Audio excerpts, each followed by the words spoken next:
மே 2008 நோய்டா சிட்டியே கம்ப்ளீட்டா ஷாக் ஆகிற மாதிரி ஒரு நியூஸ் நடந்துச்சு.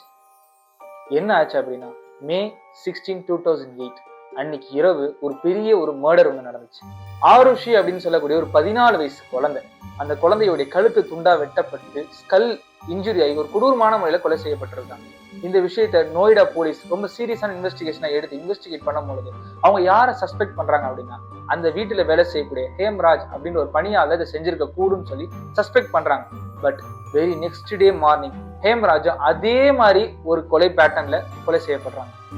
ஷாக்கிங் ஆயிட்டாங்க போலீஸ். யார் இந்த கொலையை செஞ்சிருப்பாங்க? பயங்கரமான இன்வெஸ்டிகேஷன் நடக்குது, ஆனா போலீஸ்க்கு எதுவுமே தெரியல.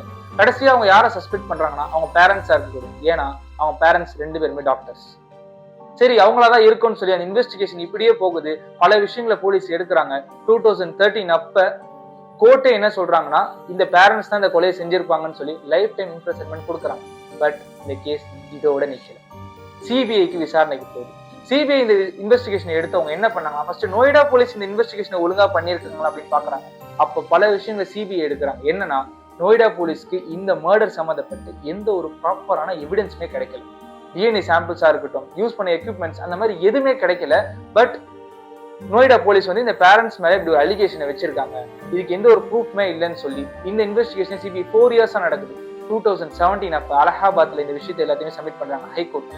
அப்ப ஹைகோர்ட் என்ன சொல்றாங்க அப்படின்னா, போதிய ஆதாரங்கள் இல்லாம இந்த பெற்றோர் மீது குற்றச்சாட்டு வச்சிருக்காங்க. ஆனா இந்த மர்டருக்கும் அவங்களுக்கு எந்த ஒரு சம்பந்தம் இருக்கிற மாதிரி போதிய ஆதாரங்கள் இல்லை. அதனால அவங்களை நம்ம விடுவிக்கிறோம் அப்படின்னு சொல்லி விடுவிச்சிருக்காங்க. This case is most unsolved and mysterious case of India. அதை நம்ம ஏன் அப்படின்றது இந்த ஒரு விஷயம் தான். ஏன்னா இதுக்கான ப்ராப்பரான எந்த ஒரு எவிடன்ஸுமே இல்லை. டில் டேட் வரைக்கும் யார் இந்த கொலையை செஞ்சாங்கன்றது யாருக்குமே தெரியாது.